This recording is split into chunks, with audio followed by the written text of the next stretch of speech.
యేసయ్య ఒక మాట చెప్పమన్నాడు. గర్భఫలం లేక బాధపడుతున్నావు నువ్వు. అయ్యయ్యో సానుభూతి వద్దురా. కొట్టాల గట్టిగా చప్పట్లో, కొట్టాల గట్టిగా బిగరగా. చిచ్చి, గర్భఫలం లేక బాధపడుతున్నావు నువ్వు. అవునా? యేసయ్య ఒక మాట చెప్పమన్నాడు. చక్కని కుమారుడు నీకు పుట్టబోతున్నాడట. అద్భుతం, ఫంటాస్టిక్. ఇక్కడ దేవుడున్నాడా?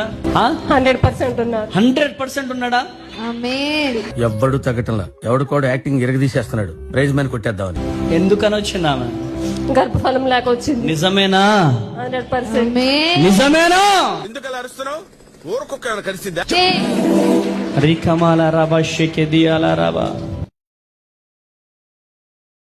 రికమాల రాబా షెకెదియాల రాబా. ఏం సరిది, మీరేం యాక్షన్ తీసుకోరే? ఏం యాక్షన్ తీసుకోమంటావు? వాడు చెప్పేది ఏమిటో అర్థమైతే యాక్షనో ఆక్షనో ఏదో ఒకటి తీసుకోవచ్చు. రికమాల రాబా షెకెదియాల రాబా. ఏం అర్థం కాకుండా మాట్లాడుతున్నాడు వాడు. వాడు చెప్పేది ఏమిటో నీకు క్లియర్ గా అర్థమైతే నువ్వు నాకు చెప్పు, నేను వాడి మీద యాక్షన్ తీసుకుంటాను, నువ్వు చూసుకుందువు గాని. చాలా మంది ఇక్కడికి రావద్దు అంటున్నారు, ఏమంటావు? అసలు అది నిజంగా అది చెప్పాలి. అలాంటి దౌర్భాగ్యాలు అలా చూసి ఇంకా నమ్మలేకపోతే వాళ్ళ దురదృష్టం అది. అగరబత్తి కాదు.